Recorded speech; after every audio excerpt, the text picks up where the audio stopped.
آج ہم انشاءاللہ تعالیٰ شبان کے لحاظ سے مختصر سی بات کر لیتے ہیں، ٹھیک ہے، 25 سے 30 منٹ کی انشاءاللہ تعالیٰ.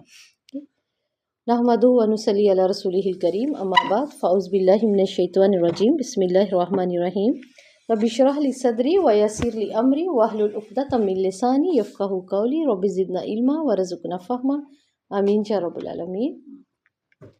شبان کا مہینہ الحمدللہ جس کے اندر اللہ رب العزت نے ہمیں صحت اور عافیت کے ساتھ داخل کر دیا ہے.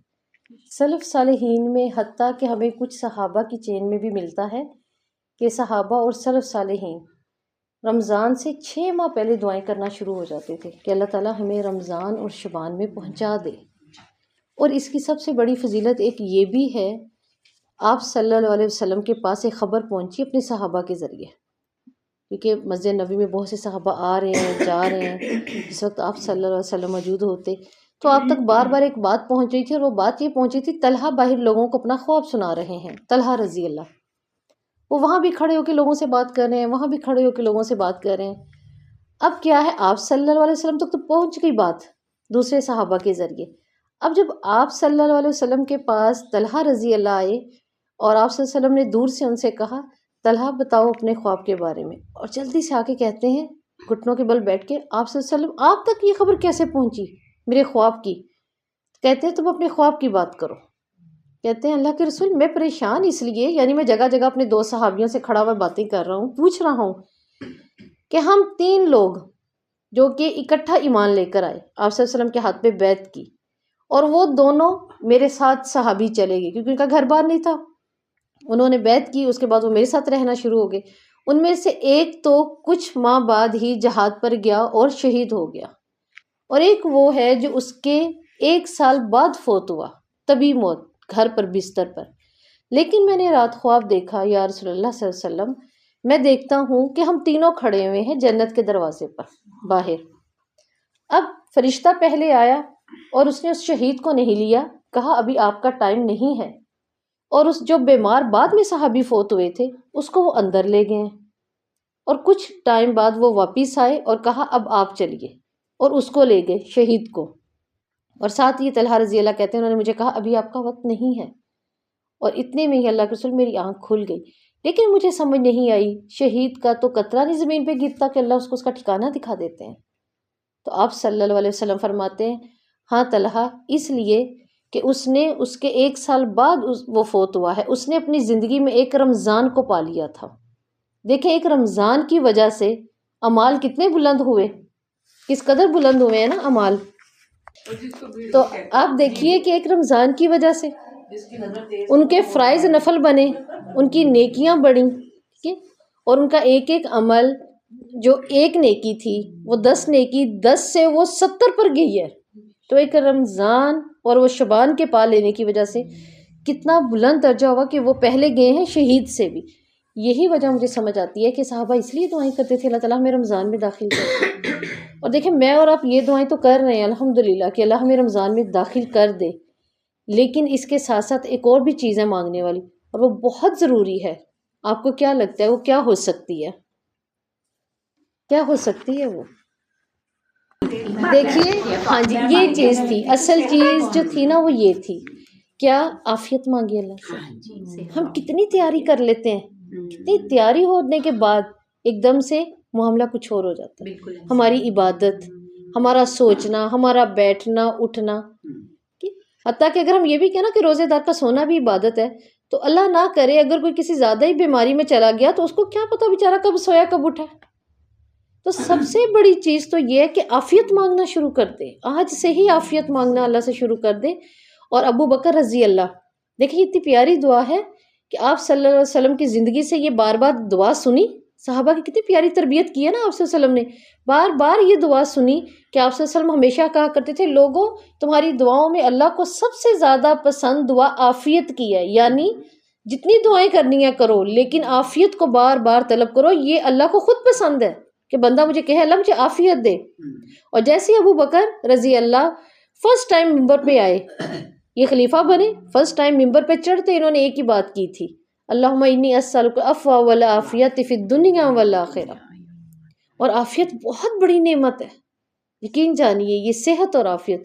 تو جہاں اتنی دعائیں کر رہے ہیں آپ لوگ، اللہ آپ پر اور دعاؤں کے کرنے کی توفیق کو کھول دے، کیونکہ حضرت عمر رضی اللہ اپنے منبر پہ لوگوں کو کہا کرتے تھے میں اللہ سے بہت دعائیں کرتا ہوں، لیکن میری دعاؤں میں زیادہ یہ دعا نہیں ہے کہ اللہ تعالیٰ میری دعائیں قبول کر لے، میری دعاؤں میں سب سے زیادہ دعا یہ ہے اللہ تعالیٰ مجھ سے دعا نہ مانگنے والی جو ہے نا یہ معاملہ نہ ہو، یہ توفیق نہ چھیننا کہ میں دعا ہی نہ کروں، میری سب سے زیادہ دعا یہ ہوتی ہے۔ تو لہٰذا اب کثرت سے آپ یہ شروع کر دیں کہ اللہ نے آج ہمیں جمع کیا، ہم نے یہاں حدیث کو دیکھا، ہمارے دلوں کے بھولے ہوئے زنگ، بھولی ہوئی باتیں وہ پھر سے یاد آئیں گی، اللہ سے جا کے عافیت مانگنا شروع کر دیں کہ اللہ رب العزت جہاں تک تم شبان تک لے آیا، شبان تک تو لے آیا ہمیں، اب تو رمضان میں بھی عافیت کے ساتھ، تاکہ میں وہ سارے معاملے کروں جو ہم سوچے بیٹھے ہیں، لیکن وہ سب دیکھیں تبھی سر انجام دیے جائیں گے جب عافیت ہوگی۔ اور عافیت کے لیے ہمیں کیا کرنا پڑے گا؟ عافیت ہوگی، اللہ سے دعائیں ہوں گی، تو اس کے لیے کوشش بھی ہے۔ کوشش میں کیا ہے؟ وہ کام جو آپ صلی اللہ علیہ وسلم نے کیے، آپ اپنی صحت کا خیال رکھیں گے، آپ ابھی سے اپنی ٹریٹمنٹ کریں جو کریں گے، اور اس کے علاوہ آپ دیکھیں گے کہ مجھے شبان کے اندر ایک بیج بویا ہے نا، بیج بونے کا مہینہ ہے، میں بیج تو بونے لگی ہوں، لیکن اس کو پانی کب تک دینا ہے؟ پورا مہینہ دینا، 15 دن دینا ہے؟ آپ صلی اللہ علیہ وسلم کے لیے حدیث میں آتا ہے، معاشہ رضی اللہ کہتی ہیں میں نے آپ صلی اللہ علیہ وسلم کو شبان سے زیادہ کسی اور مہینے میں رمضان کے علاوہ روزے رکھتے نہیں دیکھا۔ اس کا مطلب اور مہینوں میں رکھتے ہوں گے آپ صلی اللہ علیہ وسلم، ایام بیس کے رکھ لیے، جمعرات کا رکھ لیا، پیر کا رکھ لیا، کوئی اور رکھ لیا، جیسے نوافل کا بھی آتا ہے کہ آپ صلی اللہ علیہ وسلم جب اپنی کسی بھی بیگم کے گھر جاتے، ہماری کوئی بھی ماں اگر کہہ دیتی کہ آج کھانے کو کچھ نہیں ہے، تو آپ صلی اللہ علیہ وسلم کہتے تھے آج ہم روزے سے ہیں، وہ روزہ بن گیا نفلی، ٹھیک ہے۔ اگر ہم اس چیز کو لیں نا کہ اٹھ رہے ہیں اپنی مرضی سے اٹھنا ہے اور دیر کر دی ہے اور کچھ کھایا نہیں تو میں آج روزے سے ہوں، تو ایسے نہیں، وہ تو تھا کچھ نہیں ہے تو آج ہم روزے سے ہیں۔ لیکن پے در پہ مسلسل 30 دن کے روزے رمضان کے علاوہ آپ صلی اللہ علیہ وسلم نے کب رکھے؟ شبان میں۔ یہ شبان کی ایک بڑی فضیلت میں سے ہم اتنے پیارے مہینے میں بیٹھے ہوئے ہیں، اور شبان کا مطلب ہوتا ہے شبہ سے نکلا ہے، شین با عین، شبہ ہوتا ہے حصہ، جیسے کہتے ہیں نا شعبہ، اس کام کا شعبہ، اس کام کا، تو اب یہ اس کام کا شعبہ ہے، یہ حصہ ہے، اب اس حصے کو دیکھیں کہاں لگانا ہے۔ اللہ نے رمضان سے پہلے ایک حصہ دیا ہے اور آپ صلی اللہ علیہ وسلم بتا دیا اس حصے میں سے بھی تم نے کتنا حصہ استعمال کرنا ہے، کتنا کرنا ہے۔ آپ صلی اللہ علیہ وسلم نے ایک صحابی رسول سے کہا کیا تم نے سرہ کا روزہ رکھ لیا؟ سرہ کا، کہ سرہ ناف کو کہتے ہیں، اور اس سرہ کنارے کو بھی کہتے ہیں، یا آخر والا کنارہ یا شروع والا کنارہ، ان دونوں میں سے کسی ایک کو کہتے ہیں سرہ۔ ٹھیک ہے، ناف کا بھی میں نے کہہ دیا، جہاں حدیث آتی ہیں نماز کی وہاں آپ صلی اللہ علیہ وسلم نے کہا کہ ناف سے اوپر، ٹھیک ہے، سرہ سے اوپر ہاتھ رکھیں، تو سرہ اس کا مطلب ہو گیا درمیان، سینٹر کے لیے بھی سرہ استعمال ہوتا ہے۔ اب دیکھیں حدیث میں آپ صلی اللہ علیہ وسلم کہہ رہے ہیں تم نے سرہ کا روزہ رکھ لیا، وہ کہتے ہیں نہیں اللہ کے رسول میں نہیں رکھا میں نے۔ آپ نے کہا پھر ایسا کرنا شوال میں رکھ لینا، ٹھیک ہے، لیکن رکھ لینا، ان میں سے رکھو ضرور کیونکہ فضیلت ہے۔ اب اگر ہم دیکھیں سرہ آخری حصے کو کہتے ہیں، تو آپ سوچیے آپ صلی اللہ علیہ وسلم نے 15 کے بعد تو منع کر دیا روزہ رکھنے سے، ہے نا جی۔ اور اگر ہم سورہ دیکھیں اول، تو ہاں ہمیں سمجھ آتی ہے ایک بات کی، شروع کے روزے ہو سکتے ہیں 15۔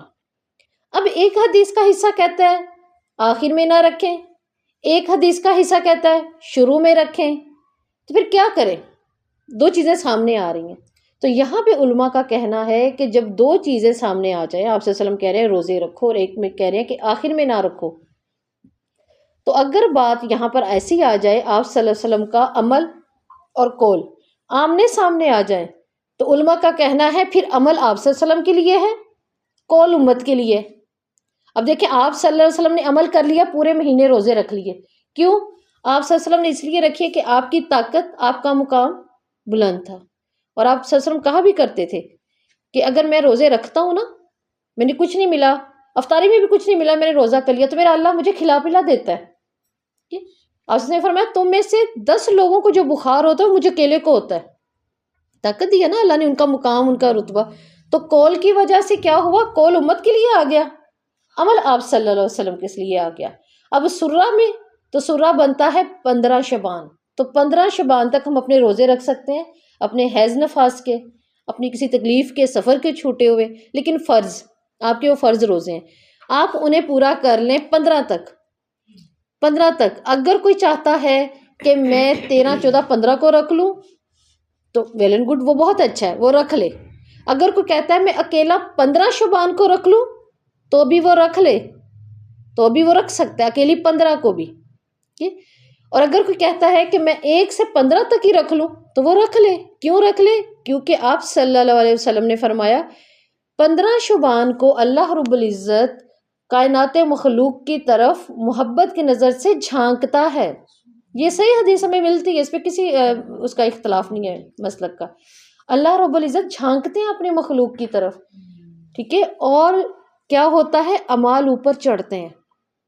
اور آپ صلی اللہ علیہ وسلم نے اپنے صحابی رسول سے کہا، جب انہوں نے کہا معاذ رضی اللہ نے، ایک جگہ پہ زید رضی اللہ بھی آتے ہیں کہ اللہ کے رسول ہم دیکھتے ہیں آپ سب سے زیادہ روزے اسی مہینے میں کیوں رکھتے ہیں؟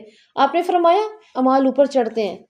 اللہ اپنی مخلوق کو محبت کی نظر سے دیکھتا اور ان کی طرف جھانکتا ہے. الفاظ حدیث میں جھانکتے کے بھی آتے ہیں. میں چاہتا ہوں جب میرا نامہ اعمال اوپر جائے تو میں روزے سے ہوں. آپ نے اس بات کو ایسے سمجھنا ہے. کیسے سمجھنا ہے؟ دیکھیں آپ ٹیچر ہیں، آپ انہیں سبق سناتے ہیں، ٹھیک ہے. پورا ہفتہ آپ وہی سبق سنائیں گے، غلطیاں بھی ہوں گی، کچھ نہیں، آپ کو وہ ڈر نہیں ہے. لیکن جب آپ نے اسی ایک رکوع کا پیپر دینا ہے تو پیپر دیتے ہوئے آپ ڈر رہے ہیں نہیں ڈر رہے؟ ڈر رہے ہیں، ڈر رہے ہیں. اب یہ آپ کا جب پیپر چیک کریں گی تو آپ کی ٹیچر دیکھیں گی کہ اس نے بہت کم نمبر لیے، لیکن بہرحال بات یہ ہے کہ اس نے پہلے اچھا رزلٹ دیا ہوا ہے اور یہ نالائق بچہ نہیں ہے، تو وہ رعایت کریں گے. آپ صلی اللہ علیہ وسلم یہی چاہتے تھے، میں روزے سے ہوں اور میرا نامہ اعمال اوپر جائے تو اللہ تعالیٰ اس میں رعایت لے آئے. آپ سمجھیں میری بات کو؟ یہ وجہ ہے کہ ہمیں یہ روزہ دیکھیں اللہ کیا کتنا پیارا کامیاب کر دے گا، ہے نا، آسانی سے روزے کی وجہ سے. اور 15 شعبان تک کے روزے اما عائشہ سے بھی ہیں. اما عائشہ پورا سال روزہ نہیں رکھ پاتی تھیں. اگر کسی کو لگتا ہے نا کہ نہیں میرے لیے تو بہت مشکل ہے اور اینڈ پہ بھی آ کے اب مشکل ہو رہی ہے لہٰذا میں فدیہ دے دوں، تو آپ کوشش کریں آپ رکھ لیں، کوئی بات نہیں. ہماری اتنی پیاری امی اما عائشہ رضی اللہ وہ کہتی ہیں میں پورا سال روزے نہیں رکھ سکتی تھی. اس کی 2 وجوہات بتاتے ہیں علماء. ایک یہ کہ آپ صلی اللہ علیہ وسلم کی ان کے ساتھ مشغولیت بہت زیادہ تھی تو وہ مصروف رہتی تھی آپ صلی اللہ علیہ وسلم کے ساتھ. آپ کا زیادہ رہنا بھی ادھر ہی ہوتا تھا، تو آپ کے معاملات کی وجہ سے کیا ہوتی تھی آپ کی خدمت میں کاموں میں وہ کہتی ہیں میں نہیں رکھ پاتی. دوسرا علماء یہ بھی کہتے ہیں کہ آپ صلی اللہ علیہ وسلم کا زیادہ ان کی طرف ہونا، آپ کی محبت ان کے ساتھ زیادہ تھی، تو میاں بیوی کے معاملات کی مشغولیت اتنی زیادہ تھی کہ ظاہر سی بات ہے وہ کہتی ہیں میں روزے نہیں رکھ سکتی تھی، تو میں اپنے روزے شعبان میں پورے کرتی تھی کہ اب آپ صلی اللہ علیہ وسلم نے صرف اور صرف نماز اور روزے کی طرف رہنا ہے تو میں بھی بے فکر ہوں. تو دیکھو انہوں نے کتنے اچھے طریقے سے رکھ لیے، روزے پورے کر لیے اپنے. اب ہمیں کسی بھی چیز میں ہم نہیں پڑھتے، ٹھیک ہے. آپ کو سننے میں بہت کچھ ملے گا، آپ اس کا ایک بٹن آن کریں آپ کے پاس بہت لسٹ آ جائیں گی. آپ کسی چیز میں نہ پڑھیں، آپ صرف صحیح حدیث کی طرف آ جائیں. اور میں اللہ سے یہی دعا کر کے نکلتی ہوں کہ اللہ تعالیٰ میں وہی بات کروں جو تیرے ہاں قابل قبول ہو. اب صرف اتنی سی حدیث کی طرف آ جائیں. اللہ تعالیٰ آسمان زمین سے اپنے بندوں کی طرف جھانکتا ہے، نظر کرم کرتا ہے، سب کو بخش دیتا ہے، سب کو بخش دیتا ہے سوائے اس کے جو اللہ کے ساتھ شرک کرے اور بغض رکھے مخلوق کے لیے. اب بتائیں میرے اور آپ کے لیے اس میں کون سی کام ہے؟ روزوں کے متعلق ہم بیٹھ کے سوچیں لڑیں، شعبان کا آخر اینڈ شروع لڑیں، یا ہم دیکھیں کہ کیا میرے اندر کوئی مشرک ہونے والی بات تو نہیں ہے یا بغض کی بات تو نہیں ہے. کیونکہ باقی ساری باتیں اپنی جگہ. اس دن بخشا کون نہیں جا رہا؟ جس نے شرک کیا ہے اور جو بغض رکھتا ہے. تو دیکھیں میرا آپ کا کام تو یہاں تک آ گیا، باقی ساری باتوں کو چھوڑ دیں، بس اس پہ ورک کریں. کیا میرے اندر یہ 15 شعبان سے پہلے یا شعبان کے مہینے کو ختم ہونے سے پہلے مجھے اور آپ کو اس چیز پہ بہت غور کرنا ہے، میرا کوئی ایسا کام جو مجھے توحید سے ہٹا رہا ہے، میرا کوئی ایسا عمل جو مسنون نہیں ہے لیکن میں ثواب سمجھ کے کر رہی ہوں. کیونکہ دیکھیں جس نے اللہ کے سوا کسی سے محبت کر لی، کوئی ایسا عمل کر لیا جو ثابت رسول سے نہیں ہے، اللہ کی دی ہوئی شریعت میں نہیں ہے، لیکن وہ کر رہا ہے کیونکہ وہ اچھا ہے، تو وہ توحید والا کام نہیں ہے. اب مجھے اور آپ کو غور کرنا ہے کہ کہیں کیا بخشش میں نہ رہ جاؤں پینڈنگ، میرا کام نہ رہ جائے. دوسرا بغض، آپ صلی اللہ علیہ وسلم صاف کہہ رہے ہیں اللہ انہی 2 لوگوں کو نہیں بخشنا باقی تو سب کو بخش رہا ہے. تو معلوم ہو رہا ہے حدیث کے اندر سے دو چیزیں معلوم ہو رہی ہیں، اللہ کا حق بھی معلوم ہو رہا ہے اور بندوں کا حق بھی معلوم ہو رہا ہے۔ دیکھیں میں اور آپ غیر مسنون کر سکتے ہیں، ٹھیک ہے، اب ہم کافر تو نہیں ہیں الحمدللہ، لیکن غیر مسنون تو ہو سکتا ہے ہم سے، ٹھیک ہے، بغض بھی ہو سکتی ہے، اللہ سے بغض تو نہیں، اگر ہمیں بغض ہو سکتی تو کس سے ہوگی؟ انسانوں سے ہی ہوگی نا۔ سب سے پہلے تو اللہ تعالیٰ سے نا یہ دعا کریں، وہ دعا جو آپ صلی اللہ علیہ وسلم کی تھی، اور یہ بہت پیاری دعا ہے۔ اب تو رمضان آ رہا ہے، میں تو ہر کسی سے کہتی ہوں، اپنے اسٹوڈنٹ سے بھی، کہ اپنی یہ دعائیں گھروں پہ نکال کے پرنٹ کر کے لگائیں، ایسی جگہ پہ جہاں سٹنگ ہے آپ کی۔ آپ صلی اللہ علیہ وسلم ایک دعا روزانہ کرتے تھے، اللہم طہر قلبی من النفاق، اللہ میرے دل میں سے نفاق تو نکال دے، میرے دل کو نفاق سے تو پاک کر دے، ٹھیک ہے، اور کیا کر دے؟ اللہم طہر قلبی من النفاق وعملی من ریائی، میرے عمل کو ریا سے پاک کر دے اللہ تعالیٰ، کیونکہ یہ چیزیں میرے اختیار میں نہیں ہیں، ٹھیک ہے، وصل السخیمتی وسد لسانی، میری زبان کو سیدھا کر دے اللہ تعالیٰ، ہدایت دے اس کو، ٹھیک ہے، وحد قلبی، میرے دل کو ہدایت تو دے اللہ، ٹھیک ہے، وصل السخیمتی قلبی، میرے دل میں سے کینہ نفرت بغض کھینچ کر پھینک دے، میرے دل سے ہی نکال دے۔ دیکھیں میں اور آپ اتنے پیارے الفاظ نہیں بول سکتے، یہ الفاظ ہمیں آپ سے نے سکھائے ہیں، کچھ بھی نہیں نہ آتا، تو بس دن رات اللہ سے ایک دعا شروع کر دے، کیونکہ یہ مہینہ جب بخشش کا ہے خوبصورت، تو پھر کون سی؟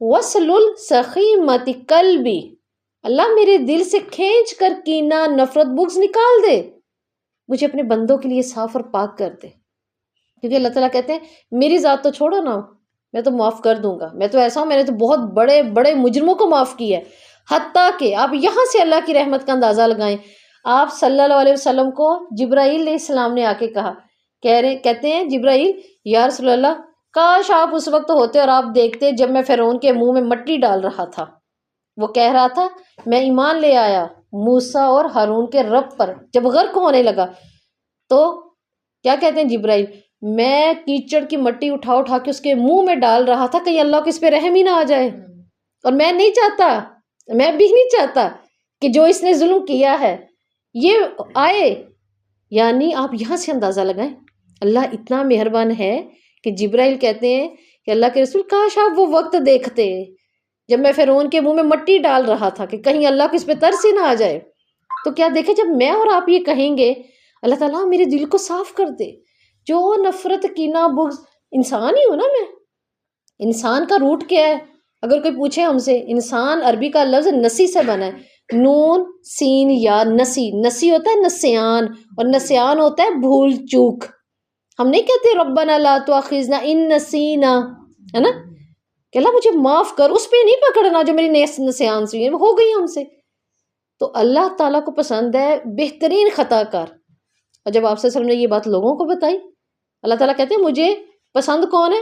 بہترین خطا کار، ٹھیک ہے، تو صحابہ کہتے ہیں ایسے کیسے ہو سکتا ہے؟ آپ صلی اللہ علیہ وسلم نے فرمایا اللہ کہتے ہیں جو بار بار توبہ کرتا ہے نا، گناہ کر لیتا ہے پھر توبہ پھر گناہ، اس کو کہیں نہ کہیں آس ہے اوپر کوئی ہے، کرتا ہے، ڈٹا نہیں، تو بہترین خطا کار اللہ کی نظر میں وہ، تو مجھے اور آپ کو دیکھیں دعا اس کو اردو میں کر لیں، اللہ تعالیٰ میرے دل میں سے کینہ اور بغض نکال دے، میرے دل کو صاف کر دے۔ دیکھیں رمضان آتا ہے نا، میں نے گھر کے کونے کو خوبصورت کرنا ہوتا ہے، کیوں کرنا ہوتا ہے؟ یہاں پہ میں اپنی چند دعائیں رکھوں گی، قرآن رکھوں گی، میں اپنا پیارے والا جانماز یہاں بچھاؤں گی، پکچرز بھیجوں گی، یا وہ لوگ جو اعتکاف پر جاتے ہیں، ہے نا، کتنے پیارے اللہ کے مہمان ہوتے ہیں، وہ اپنا چھوٹا سا کمرہ کتنا پیارا بناتے ہیں نا، تو بتائیں کیا ایسا ہو کہ آپ وہاں جالے لگے ہوں، گند بھی ہو، بدبو بھی ہو، اور آپ اپنا سب کچھ سجا لے؟ نہیں، اللہ کیسے آئے گا ایسے دل میں؟ اللہ میرے اور آپ کے دل میں آئے گا؟ نہیں آئے گا، کبھی نہیں آئے گا، ہے نا، اللہ چھانکے گا؟ ہم تو گندی جگہ کو بھی نہیں چھانکتے، تو یہ تو اس نے بنایا ہی اپنے لیے، اللہ تعالیٰ کہتے ہیں یہ میرے لیے ہیں۔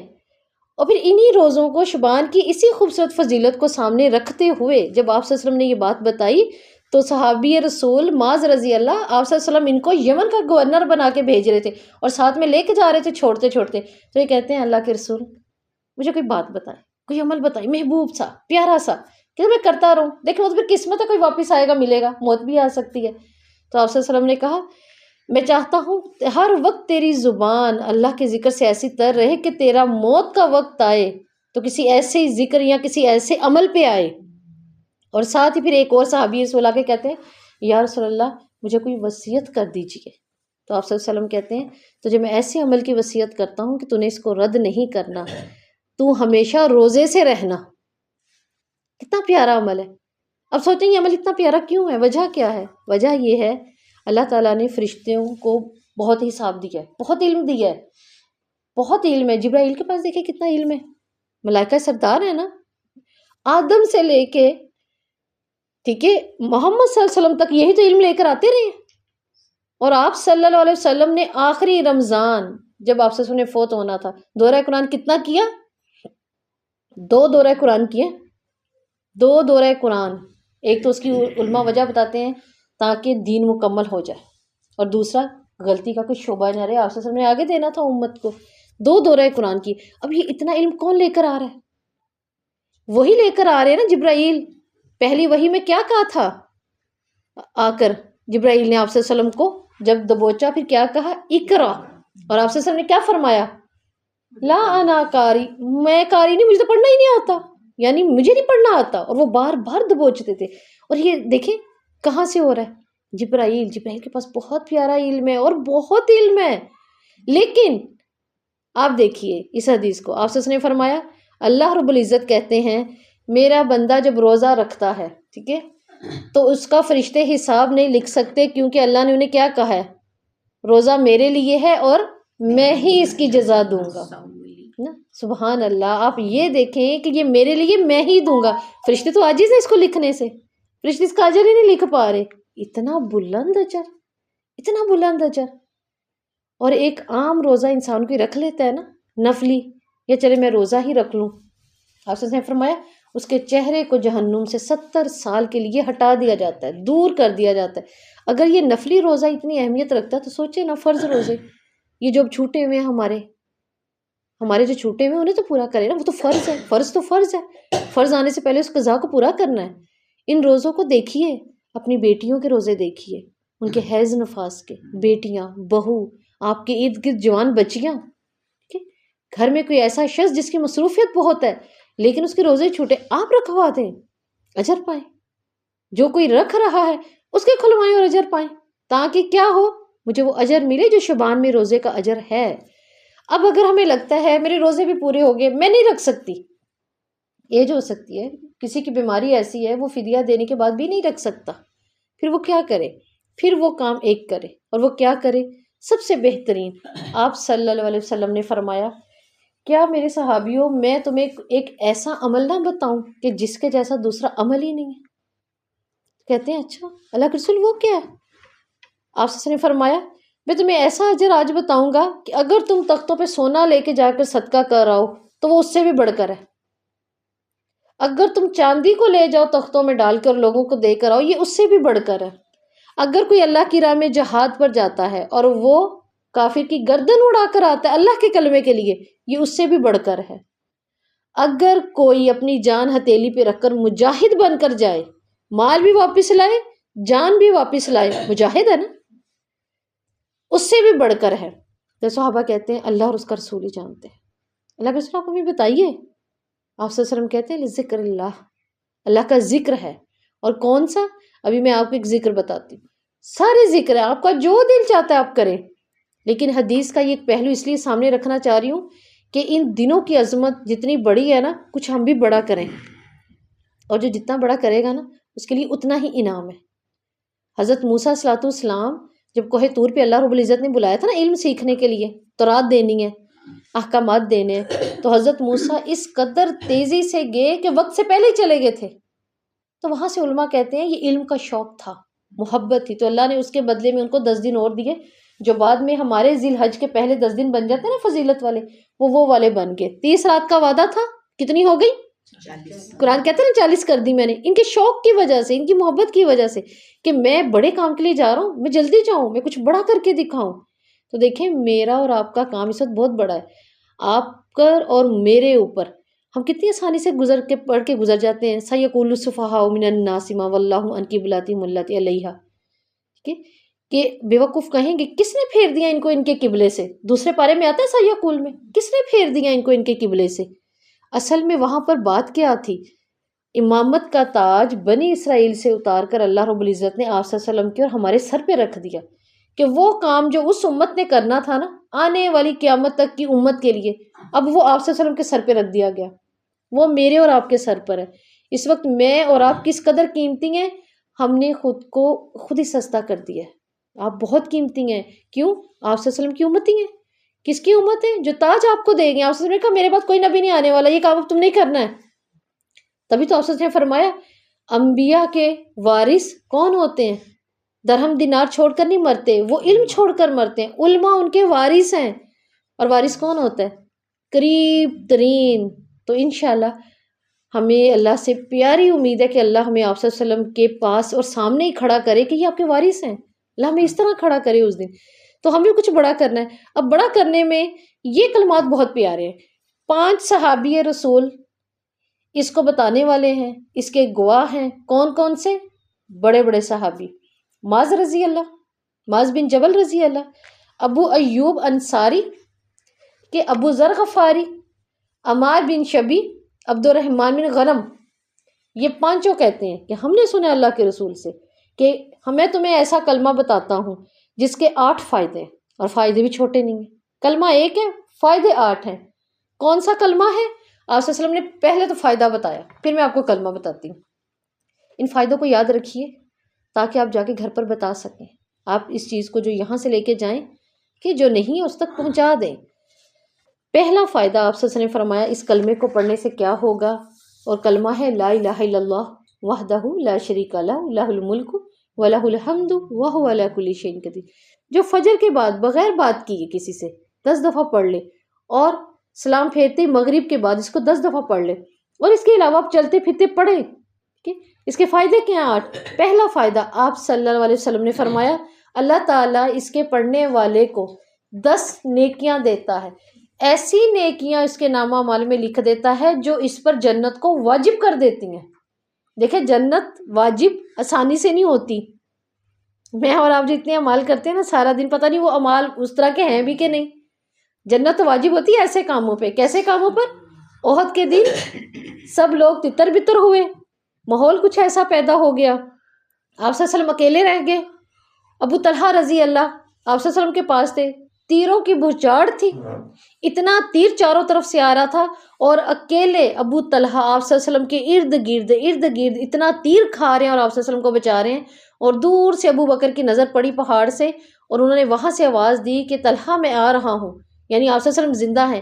اس وقت آپ صلی اللہ علیہ وسلم نے فرمایا ابو بکر اپنے بھائی طلحہ کو دیکھو، یعنی آؤ اس کا ساتھ دو، اس نے تو خود پر جنت واجب کر لی۔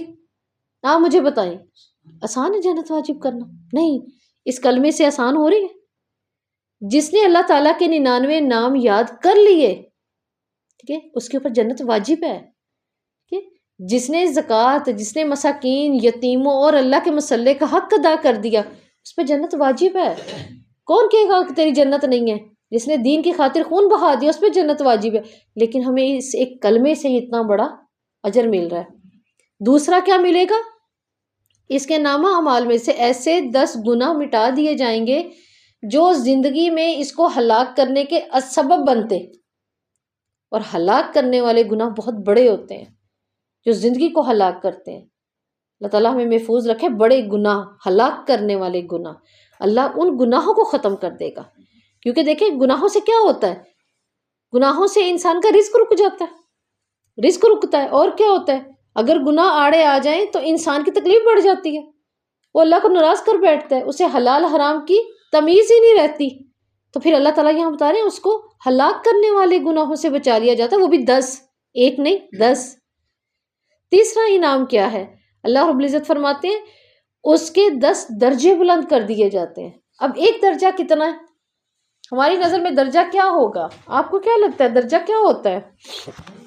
آپ کو کچھ درجے کی آتا ہے؟ آپ صلی اللہ علیہ وسلم نے فرمایا کہ اتنے درجہ، ٹھیک ہے، درجہ کیا ہوتا ہے؟ 500 سال کا فرق۔ اور آپ صلی اللہ علیہ وسلم نے فرمایا نیچے والے جنت میں 100 درجے ہیں، 100 درجے ہمیں حدیث سے ملتے ہیں کہ جنت کے اندر 100 درجے ہیں۔ اور اما عائشہ رضی اللہ اس بات کے اوپر بھی ایک بات کرتی ہیں، وہ کہتی ہیں اگر اللہ تعالیٰ نے کہا ہے کہ قیامت والے دن اللہ تعالیٰ قاری قرآن کو کہیں گے پڑھتا جا چڑھتا جا، تیری آخری آیت پہ تیرا درجہ ہے، تو آخری آیت کتنی ہوگی؟ 6666 سے بھی زیادہ ہے، تو اس کا مطلب درجے اس سے بھی زیادہ ہے۔ ٹھیک ہے، اما عائشہ نے یہ تفسیر بھی کی ہے۔ چلے ہم 100 درجوں کی بھی بات کر لیں تو 100 درجوں میں بھی آپ صلی اللہ علیہ وسلم نے فرمایا نیچے درجے والا اوپر والے درجے والے کو ایسے دیکھے گا جیسے تم آسمان کے ستارے دیکھتے ہو، اس کا محل، اس کے گھر، اس کی فیملی یوں نظر آئے گی اس کو. یہ درجے ہیں. تو آپ سوچئے نا، جس نے اس کلمے کو پڑھا اور اللہ رب العزت کہتے ہیں اس کے 10 درجے بلند ہوں گے. سبحان اللہ، کیا ہم ان درجوں کو پہنچنے والے ہیں؟ لیکن اللہ پہنچائے گا انشاءاللہ. ٹھیک ہے. اور اس کے بعد پھر کیا انعام ہے اس کو پڑھنے کا؟ آپ صلی اللہ علیہ وسلم نے فرمایا اللہ تعالیٰ اس کو شیطان مردود سے بچا کے رکھے گا. مردود بہت بڑے جن ہیں، ایسے مردود جو اپنی پوجا کرواتے ہیں، جو انسان کو شرک پہ لے جاتے ہیں، جو انسان سے بڑے بڑے ہلاکت والے گناہ کروا جاتے ہیں. اللہ اس دن اس بندے کو اس مردود سے بھی محفوظ رکھے گا. کہنے کا مقصد کہ اس طرح کے لشکر اللہ بھیج دے گا. حدیث میں آتا ہے اللہ تعالیٰ اس کے لیے فرشتوں کے ایسے لشکر متعین کر دے گا جو اپنی نیاموں سے تلواریں نکال کر ننگی تلواروں سے کھڑے رہتے ہیں، ہر وقت الرٹ. ایسی سیکورٹی اتنی پیاری الرٹ ہے کہ ان سے حفاظت کروائے گا. اس کے بعد اللہ تعالیٰ کیا اس کا انعام دے رہے ہیں؟ ایک اور، اس انسان کو اس دن جو پسند نہیں ہے اللہ وہ نہیں کرے گا. دیکھیں میں اور آپ اگر اس کلمے کو پڑھتے رہیں یا ان دنوں میں ہم کثرت سے ہی پڑھتے رہیں گے اس کلمے کو، تو مجھے اور آپ کو اچھا لگتا ہے کوئی دھوکہ دے؟ نہیں. کوئی میرے خلاف باتیں کرے؟ نہیں. میری اولاد، میرے مال تک یہ نقصان آئے؟ نہیں. مجھے حسد لگے؟ نہیں. مجھے جادو لگے، مجھے نظر لگے بھی نہیں، میں نہیں چاہتا. کوئی بھی گھاٹا میں اور آپ نہیں چاہتے. تو جو فریب ہمیں نہیں پسند اللہ اس دن اس کو اس سے بچا لیتا ہے. یہ اللہ کی بہت بڑی مدد ہے اس کلمے کے ذریعے. پھر اس کلمے کے ذریعے اللہ رب العزت کیا فرماتے ہیں کہ اللہ رب العزت کہتے ہیں کہ اس دن، جس دن اس بندے نے اس کو فجر اور مغرب کے بعد 10 دفعہ پڑھ لیا یا اپنے درمیان میں بھی آپ پڑھتے رہیں جتنی دفعہ مرضی، اس دن اس نے 10 مومن غلام آزاد کروائے. یہ حدیث تو آپ پڑھتے ہوں گے اکثر، ٹھیک ہے نا، کہ مومن آزاد کروانا، وہ بھی مسلمان، اور ایک مسلمان غلام کو آزاد کروانے کی حدیث آپ نے سنی ہوگی. آپ سے فرمایا جب کوئی غلام مسلمان آزاد کرواتا ہے اللہ اس کے ہر اعضاء کے بدلے، ٹھیک ہے، اس کے ہر اعضاء کو جہنم سے آزاد کر دیتا ہے، حتیٰ کہ اس کی شرم گاہ کے بدلے اس کی شرم گاہ بھی آزاد ہو جاتی ہے. یہ اتنا بڑا ثواب مل رہا ہے ہمیں، اور ایک نہیں 10 مومن غلاموں کو آزاد کروانے کا. اور آخری 8واں کیا ہے؟ آپ صلی اللہ علیہ وسلم نے فرمایا اس دن اس بندے سے بہترین عمل اللہ کے ہاں کوئی نہیں لائے گا. اب لانے والے تو بہت ہوں گے، لیکن میں اور آپ پڑھ رہے ہیں تو ہم اسی امید پہ پڑھے آج میرا ہی سب سے بہتر ہے. اگر کوئی اس سے بڑھ کر لے آیا تو، حدیث کے الفاظ ہے اگر کوئی بڑھ کر لے آیا تو، ورنہ اس سے بہترین عمل اللہ کے ہاں اس بندے سے اور کوئی نہیں لے کر آیا. تو دیکھیں یہ ایک کلمہ ہے، اور یہ کلمہ ایسا بھی ہے. چلے ایک اور حدیث یاد آ گئی الحمدللہ. آپ صلی اللہ علیہ وسلم نے فرمایا میدان عرفات میں دعائیں قبول ہوتی ہیں، ٹھیک ہے، اور جتنی اللہ تعالیٰ اس دن اپنی مخلوق پہ مہربان ہوتا ہے سال کے کسی دن میں مہربان نہیں ہوتا. اس دن اس طرح اللہ بخششیں کر رہا ہوتا ہے، جہنم سے بھر بھر کے آزادیاں دے رہا ہوتا ہے. تو اسی دن کے لیے آپ صلی اللہ علیہ وسلم نے فرمایا کہ دعا کیا کرو، عرفات والی دعا کو کرو. صحابہ نے پوچھا عرفات کی دعا کیا ہے؟ آپ نے فرمایا لا الہ الا اللہ وحدہ لا شریک لہ لہ الملک و لہ الحمد وہو علی کل شیء قدیر. اچھا یہ تو چوتھا کلمہ ہے، تو مجھے بتائیے دعا کہاں سے ہوئی؟ کلمہ یہ تو. لیکن آپ صلی اللہ علیہ وسلم نے بتایا وہو علی کل شیء قدیر. اللہ میں جہاں بے بس ہوں، جہاں میری طاقت ختم ہو چکی ہے، جہاں میں تیرے سامنے اپنا خوشی تو کیا، غم تو کیا، اپنی نیکی تو کیا، اپنی برائی بھی نہیں بیان کر رہی، میں اتنی عاجز آ چکی ہوں. اللہ تو ہر چیز پر قادر ہے، لا الہ الا اللہ، تو تھام مجھے آ کر. اور پھر آپ سے فرمایا عرفات میں 70 انبیاء نے یہی دعا کی تھی، 70 انبیاء نے عرفات میں یہی دعا کی ہے. لہٰذا یہ اتنا قیمتی کلمہ ہے، اس کو پڑھا جائے. اور ایک حدیث میں یہ بھی آتا ہے آپ سے فرمایا جس نے اس کو پڑھ لیا 100 دفعہ صبح میں اور عصر کی نماز کے بعد، اس دن اس پر جادو اثر نہیں کرے گا. تو سامنے بیٹھ کے بھی جادوگر اپنا جو ہے وہ وار چلا دے، اس پر اثر نہیں ہوگا. تو ہمیں تو دیکھنا ہے کہ ہمیں یہ اتنی بڑی کامیابی سے ایک کلمے سے مل رہی ہے. تو آپ نے کوشش کرنی ہے انشاءاللہ تعالیٰ کہ 5 راوی میں نے آپ کو بڑے بڑے بتائے ہیں، یہ خود کثرت سے پڑھیں. میں اگر بہت بڑے کوئی عمل نہیں کر سکتی تو میں یہ تو کر سکتی ہوں نا، کریں گے انشاءاللہ. یہ تو آسان ہے. اپنے بچوں کو کروائیں، کہیں جانے سے پہلے ایک دفعہ میرے سامنے پڑھ کر تو جاؤ. مجھے سنا کر تو جاؤ کہ وآخر دعوانا ان الحمد للہ رب العالمین سبحانک اللہم و بحمدک نشہد ان لا الہ الا انت نستغفرک و نتوب